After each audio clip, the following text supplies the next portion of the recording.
বলছি গোপাল রওনা দি। মহারাজ এত ব্যস্ত হবেন না মহারাজ।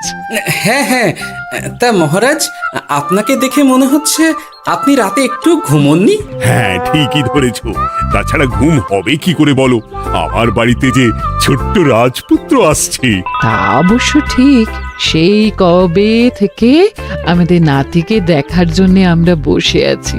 আচ্ছা গোপাল, তুমি এইবারে রওনা দাও, বেশি দেরি করো না, জাহাজ ঢুকবার সময় হয়ে এলো। আপনি কিচ্ছু চিন্তা করবেন না মহারাজ, আমি একদম সযত্নে আপনার নাতি ও বৌমাকে রাজপ্রাসাদে নিয়ে আসব। গোপাল, খুঁজে পেতে কোনো রকম অসুবিধে হবে না। মনে আছে রানীমা? এখন তাহলে আসি।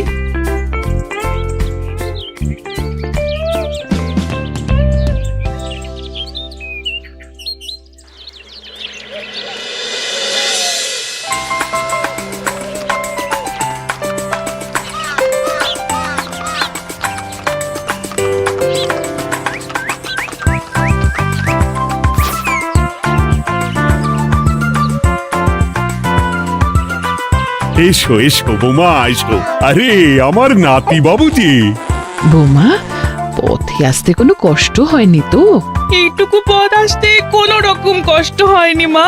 গোপাল কাকা এত ভালো যে কি বলবো। যাক যাক, গোপাল তাহলে আরো একবার আমার মান রাখলো।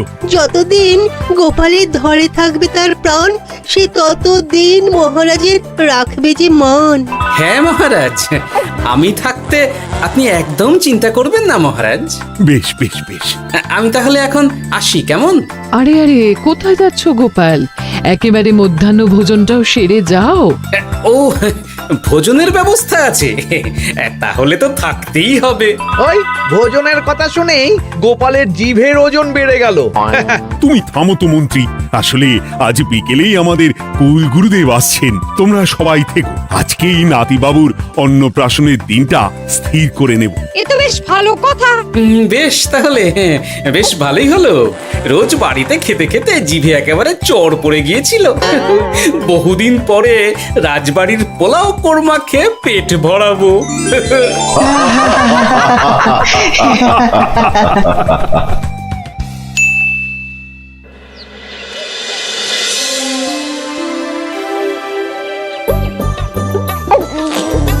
বাহ, তোদের নাতির তো ঢের উন্নতি হবে রে, খুব প্রতিপত্তি হবে, নাম যশ সব হবে, কোনো চিন্তা নেই। গুরুদেব, নাতির শরীর স্বাস্থ্য ভালো থাকবে তো? দেখ, এমনিতে খুব একটা কিছু অসুবিধা তো দেখছি না, তবে হ্যাঁ, সম্প্রতি একটা বড় সড়ো ঝড় বয়ে যাবে দেখা যাচ্ছে। কি সর্বনাশ গুরুদেব, এসব কি বলছেন? কথাটা কি সত্যি? আমি মিথ্যা বলি না, যা দেখলাম, ঈশ্বর আমাকে দিয়ে যা বলালেন তাই বললাম। তাহলে কি হবে গুরুদেব? এই বিপদ এড়াবার কি কোনো উপায় নেই গুরুদেব? ওরে, তোরা আমার পুরো কথাটা শোন, কথার মাঝেই যদি এত প্রশ্ন করতে থাকিস তাহলে আমি কিভাবে আমার কথাটা শেষ করব? হ্যাঁ, ক্ষমা করুন গুরুদেব, আপনি বলুন বলুন। শোন, ওর কপালে ঝড় থাকলেও সে ঝড় ঠিক কেটে যাবে, চিন্তা করিস না, ভগবান আছেন, উনি বিপদ ঠিকই কাটিয়ে দেবেন। যখন বিপদ চরম সীমায় পৌঁছে যায় তখন ঈশ্বর নিজে এসে আমাদের বিপদ মুক্ত করে। সত্যি গুরুদেব, ঈশ্বর নিজে আসেন? হ্যাঁ, নিজে আসেন। জয় গুরুদেবের জয়। গুরুদেব, এইবারে তাহলে আপনি একটা শুভ দিন বলে দিন, নাতি বাবুর অন্নপ্রাশনটা ধুমধাম করে দিতে হবে তো। আজকের পর থেকে ঠিক 3 দিন বাদে একটা খুব ভালো দিন আছে, ওই দিন তাহলে অন্নপ্রাশনের ব্যবস্থা কর। বেশ বেশ, তবে তাই হবে গুরুদেব, তাই হবে। গোপাল, তাহলে সব কিছুর বন্দোবস্ত করা শুরু করো। সে আর বলতে রানীমা, আমি আগামীকাল থেকেই একদম জোর কদমে মাঠে নেমে পড়বো। হ্যাঁ রানীমা, আমি কোনো দায়িত্ব নেব নাকি? না থাক, যদি প্রয়োজন হয় তুমি গোপালকে সাহায্য করো।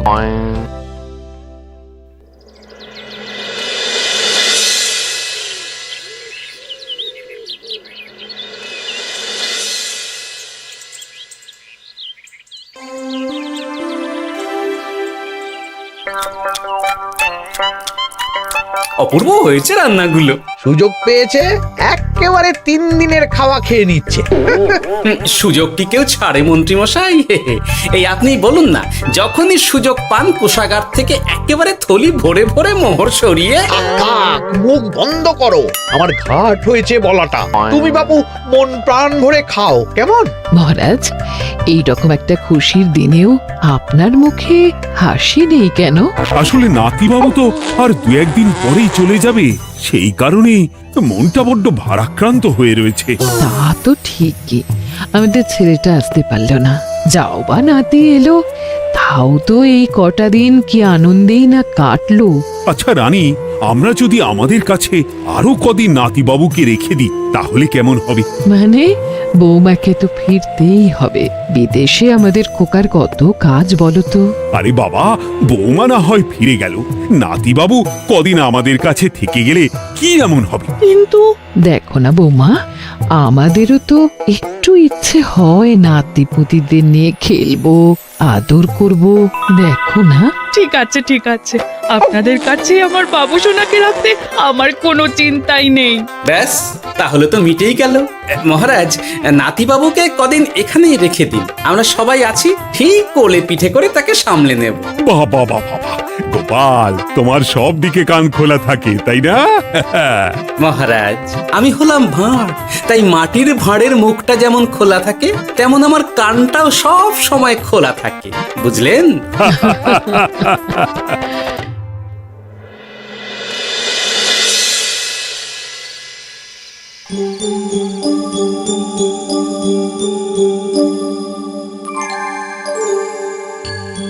কি ব্যাপার মহারাজ, আপনি এখনো শোননি কেন?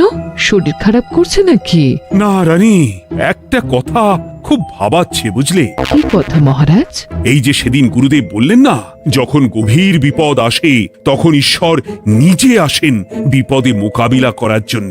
হ্যাঁ মহারাজ, বললেন তো। আচ্ছা, ঈশ্বর কি বিপদে সত্যিই নিজে আসেন?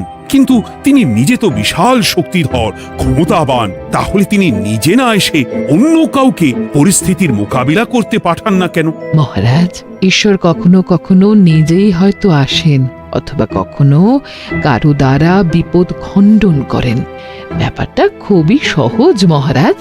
না না, কিন্তু আমার মনে হয়। মহারাজ, আপনার কি মনে হয় আমি জানি না, তবে আমার যা মনে হয় আপনাকে বলেছি। আগামীকাল একবার সভাসদদের প্রশ্নটা করতে হবে, দেখি তারা কি বলে। আগামীকাল সকালে আবার বৌমা ফিরে যাবে।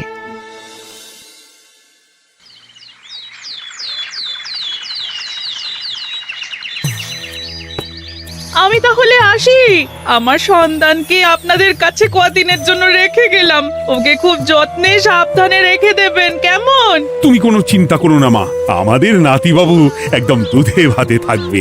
কদিন একটু দেশের মাটিটা চিনে নিক, তারপর না হয় আবার বিদেশে পাড়ি দেবে। এই বলো সোনা।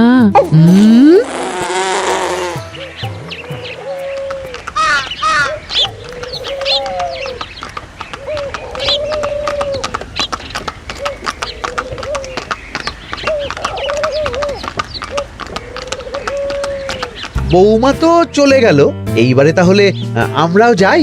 আজকেও নিশ্চয়ই বৌমার ফিরে যাওয়া উপলক্ষে রাজসভা বন্ধ থাকবে। ভুলেও এই সব কথা ভেবো না মন্ত্রী, চলো এইবারে সবাই রাজসভায় চলো, তোমাদেরকে একটা খুবই গুরুত্বপূর্ণ প্রশ্ন করব। সেরেছে, মহারাজ আবার কি প্রশ্ন করবেন ভগবান জানে। সবাই রাজসভায় এসো।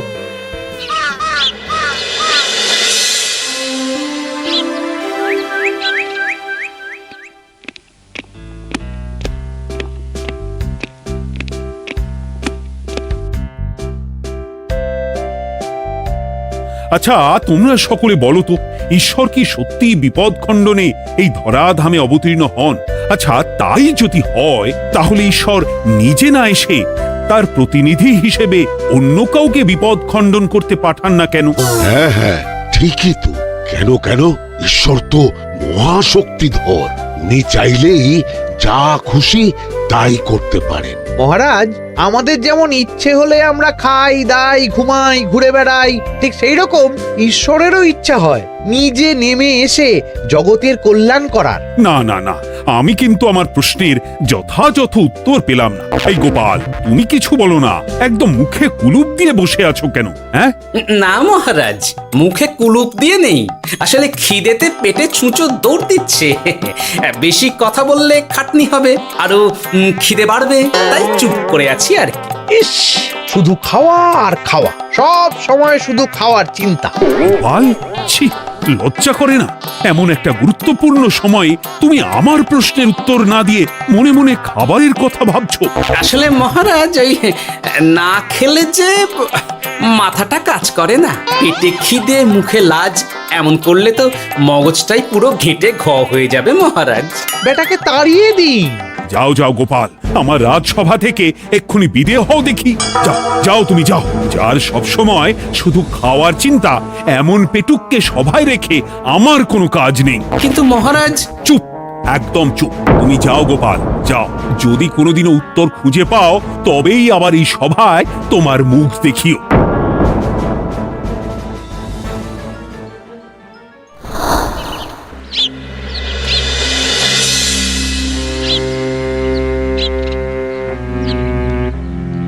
মহারাজ যে এমন সামান্য কারণে আমায় রাজসভা থেকে বার করে দেবেন ভাবতেও পারিনি। এখন কি যে করি, একে তো মাসের শেষ, সংসারে তুমুল টানাটানি। এক কাজ করি বরং, গিন্নিকে নিয়ে কদিন শ্বশুর বাড়ি চলে যায়, কদিন পায়ের উপরে পা তুলে আরাম করে আয়েশ করে দিন কাটাবো। হ্যাঁ, তাই করি।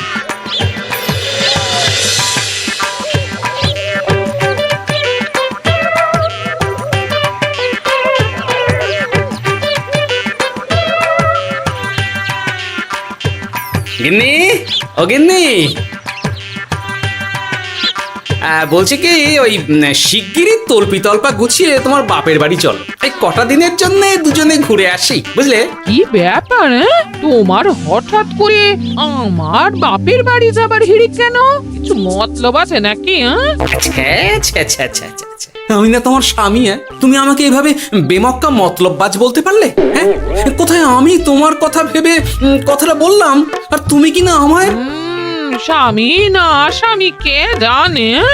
এই গত 3 মাস ধরে বাপের বাড়ি যাওয়ার কথা বলছি, তুমি তো তখন কানেই নিচ্ছিলে না, এখন হঠাৎ? আচ্ছা আচ্ছা, বুঝেছি বুঝেছি, অনেক ঝগড়াঝাটি হয়েছে, এইবারে তল্পি তল্পা গুছিয়ে চলো, মেলা সময় বয়ে যাচ্ছে। কি এক্ষুনি যাবে নাকি? সন্ধে হয়ে এলো তো। সন্ধে হয়ে এলো তো কি হয়েছে, চলো চলো চলো, শিগগিরই চলো। ঠিক আছে, আমি প্রস্তুত হচ্ছি। তুমি তাহলে একখানা গরুর গাড়ি ডেকে আনোগে, যাও যাও। আরে মিছিমিছি গরুর গাড়ি রাখবো কেন? আরে বাবা, আমরা হেঁটে যাব, হেঁটে। কি বলছো? এতটা রাস্তা বনের মধ্যে দিয়ে আমরা হেঁটে যাব? হ্যাঁ, শোনো গিন্নি, ওই বাতের ব্যথায় না হাঁটাটা বেশ ভালো, বুঝলে? চলো চলো, দেখবে কোনো রকম অসুবিধে হবে না। হ্যাঁ, আমি তো আছি নাকি? হ্যাঁ,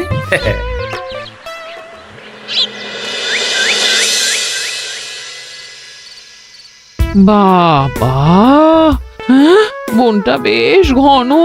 বলি, এই সময়ে এই বনের মধ্যে দিয়ে কেউ হেঁটে যায়? মেলা গজগজ না করে চুপচাপ এসো দেখি। ও মা গো, বাবা গো, বাবা গো, কি লাগাটাই না লাগলো গো। আরে, তোমার থেকে আমার বেশি লেগেছে, যাখানা ধাক্কা মারলে। কি করবো?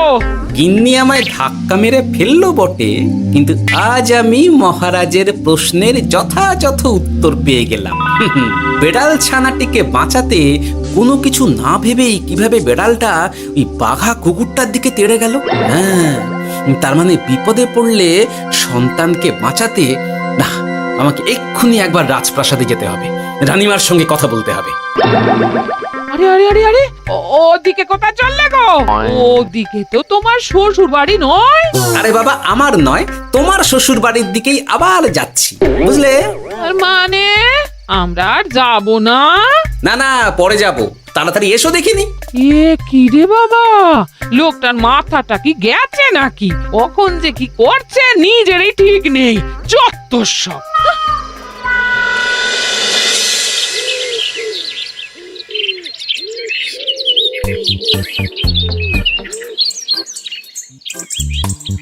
আরে গোপাল দাদা, তুমি এখন কি ব্যাপার গো? আমি একটু রানীমার সঙ্গে দেখা করতে চাই, খুব দরকার। কিন্তু এখন তো সকলে ঘুমাচ্ছে, তাই আমি তো এখন তোমাকে ঢুকতে দিতে পারবো না। আরে অযথা কথা না বলে পথ ছাড়ো, ভিতরে ঢুকতে দাও। গোপাল দাদা, তুমি এই সময় ওই ঢোকার জন্য অহেতুক জেদ করো না। তাছাড়া আমি যতদূর জানি তোমায় তো মহারাজ তাড়িয়ে দিয়েছিলেন, তাহলে আবার বহাল হব, চিন্তা করো না। দয়া করে এখন ঢুকতে দাও।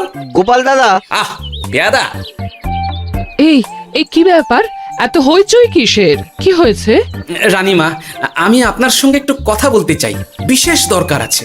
এসো এসো, ভেতরে এসো।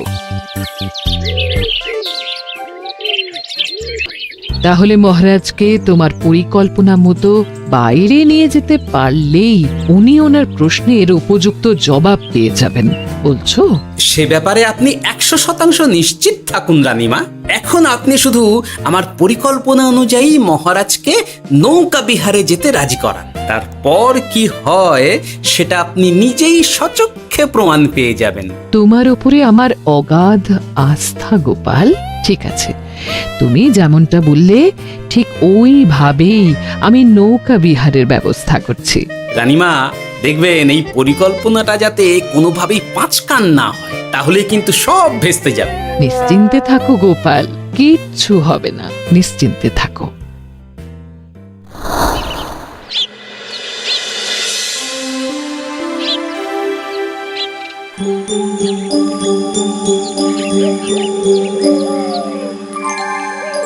মহারাজ আবার বেজার ভোগ করে গেছেন।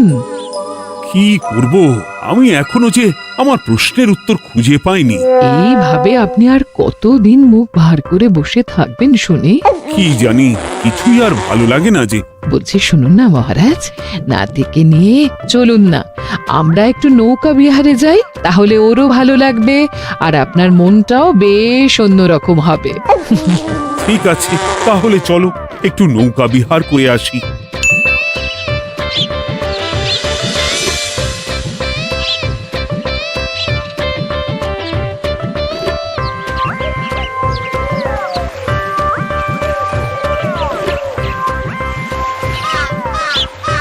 এই তো মহারাজ, আসুন আসুন, সেই কখন থেকে আপনার জন্য অপেক্ষা করছি। এ কি গোপাল, তুমি এখানে? কি ব্যাপার? তোমার সঙ্গে তোমার স্ত্রীও আছেন দেখছি।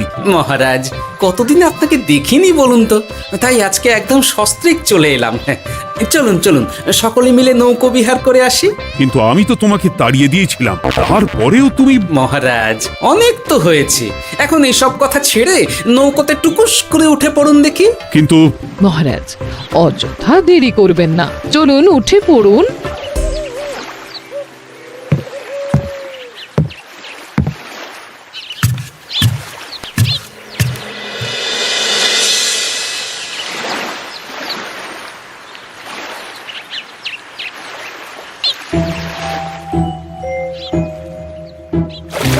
এ কি?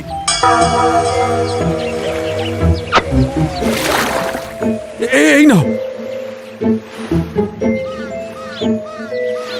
দেখো দেখো, ও কোনো সাড়া শব্দ করছে না কেন? সারা শব্দ করবেন না মহারাজ।